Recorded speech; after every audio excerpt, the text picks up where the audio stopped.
नमस्कार मंडळी, पहा गुढीपाडव्याची तयारी आणि आज आहे शनिवार आणि घरी जाता जाता मी खरेदी केली आहे फुलं. बरंचसं काम राहिलं आहे आणि बरीचशी खरेदी करायची राहिली आहे. तर सर्वात प्रथम आपल्याला लागतं ते दाराला तोरण. तर पहा इथे मी काय खरेदी करत आहे.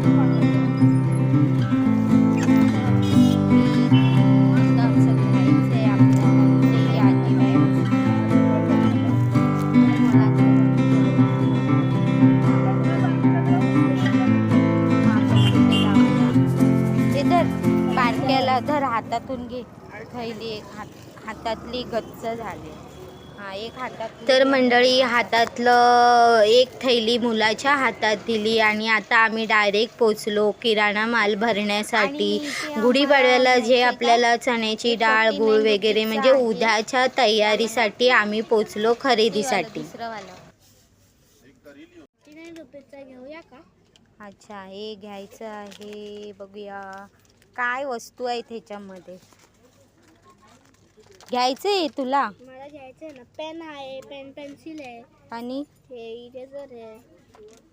तर याचे एवढ्यासाठी 49. 49. हे बघ इकडे प्राइस लिहिली आहे. 2-2. हा ठीक आहे, चल घेऊया नंतर. सगळी खरेदी करून झाल्यानंतर आम्ही निघालो थकून हारून घरी. इथं रस्त्यामध्ये दिसल्या साखरेच्या माळा, जे आपण नेहमी गुढीपाडव्याला लावतो. तर मंडळी चला उद्याची तयारी करायची आहे. तर पहा, शुभ सकाळ सगळ्यांना आणि सगळ्यांना गुढीपाडव्याच्या खूप खूप शुभेच्छा. आणि लाल कलरची मॅक्सी घालून दिवसाची सुरुवात झाली. चण्याच्या डाळ भिजत घातली आहे, देवपूजा झाली आहे आणि इथे आमच्या कुलदैवताला जो नैवेद्य लागतो त्यासाठी पुरणपोळ्याचं जेवण नैवेद्याला लागतो. आणि आमची खरसुंडी हे सिद्धनाथ आमचं कुळदैवत असल्यामुळे गुढीपाडव्याच्या दिवशी आम्हाला नैवेद्य दाखवावा लागतो. तर त्यानिमित्ताने मी बनवली होती पुरणपोळी आणि त्याचा नैवेद्य देवाला गोड नैवेद्य दाखवला जातो. आणि कडुलिंबाचं महत्त्व तर तुम्हाला माहिती आहे. आपण 6 महिने जे काही गोडधोड खाल्लेलं असतं आणि अशा प्रकारे आपण कडुलिंब आणि गुळाचा खडा खाऊन आपण गुढीपाडवा साजरा करतो. पाहू शकता नैवेद्य झाला आहे, हार घातले आहेत आणि सुंदर अशी माझी सगळी आजचा दिवस पूर्ण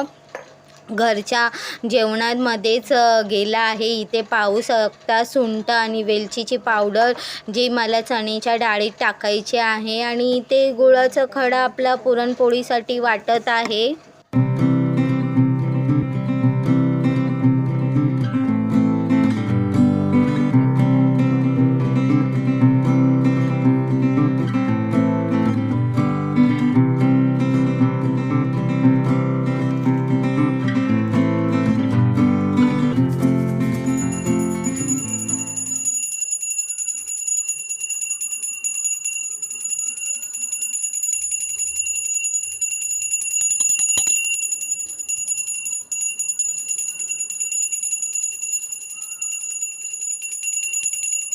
आणि अशा प्रकारे सगळ्यांना गुढीपाडव्याच्या खूप खूप शुभेच्छा. नवीन वर्ष, नवीन उत्साह. आणि जे कोण माझं ब्लॉग पाहत आहे त्यांना पण सगळं आनंदाचं नवीन वर्ष जाओ. चला, शेवटी संध्याकाळी माझं सगळी तयारी झाली, नैवेद्य झाला, विधिवत पूजा झाली. चला, गुढीपाडव्यांच्या खूप खूप शुभेच्छा. नवीन वर्ष नक्कीच तुम्हाला जल्लोषाचं जावो.